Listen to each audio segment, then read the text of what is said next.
But you personally, though, too, and everybody knows your story, your brother's story, and how much it means to your family. Do you recall the first time you came out here to visit with your folks? I really don't. My mom used to bring him up and drop him off. Mm-hmm. We stayed in Bainbridge, so I never got to see it until, I want to say the first time I came was when I came with Coach Rick's staff. Okay.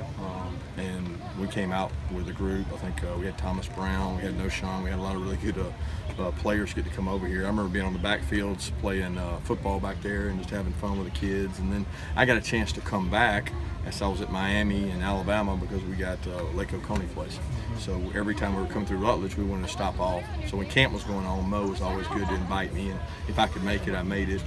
It was a big priority for me when I got the job to kind of invigorate the whole process. And we brought more today than we've ever brought before, which excites me. I'm hoping to make it bigger and bigger. Yeah, what went into that to decide to try to get more and more people involved on this team? Well, we just told them they didn't have to run if they came. They all came. No, we gave them the opportunity to run in the morning or the afternoon, and these guys chose to run in the morning so they could come. We got some guys back at campus working on academics, doing some other things, but it's voluntary. Just told them, hey, if you want to come, you can come, and a bunch of them jumped on. And we were going to bring vans, but I was like, we're not going to prevent people from coming. Because in the past, we've only brought 22, 25, and when 60 signed up, we just got 2 buses. Obviously, this is important to you, but it's also important to Georgia long before you got there. Why is it so important to Georgia, this camp specifically? Well, this camp's in Georgia. It's special to Georgia kids. It gives an opportunity. I met a young man from Thomasville, met a young man from Albany. You meet all these people that are from all over the state, and they all convene here, and a lot of them have things in common. So when you've got somebody that you have something in common with, it gives you hope. The counselors here were most of them cancer survivors, and to be with someone who has gone through what you've gone through, there's nothing that we can do as coaches or players to replace that relationship.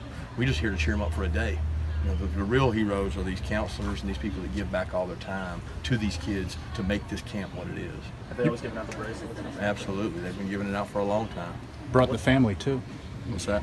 Yeah, I brought Mary Beth and the kids. I thought last year it would be really good for my kids to see this and Mary Beth to see it. We have a family foundation that we want to give back, and this is one of the places we want to give to. So I didn't feel comfortable doing that until they saw it, and they got to see it, and they know how special it is to our family. What kind of emotions come up every time you come back here? Well, I think it's the emotion. It makes me realize what my brother went through, and you don't ever forget that. And he's a champion in my heart because of what he's given back to so many people that have been through what he's been through. And I think back to the time he was going through it, and I thought selfishly as a sibling that this is all about him, and now you realize that it's really not that way. It's all about all these other kids. It's all about the opportunity to give back, to give them a chance to do things they don't normally do. And that's why that letter was so important, because in 1990 I didn't know what that letter meant. I know a lot more about it now that I've got my own kids. How old is Carl now? Carl is now 42. Yeah. So he's always got me by 2. He's always got me by 18 months. I can't catch up. Anything else? Okay, thanks. Thank you.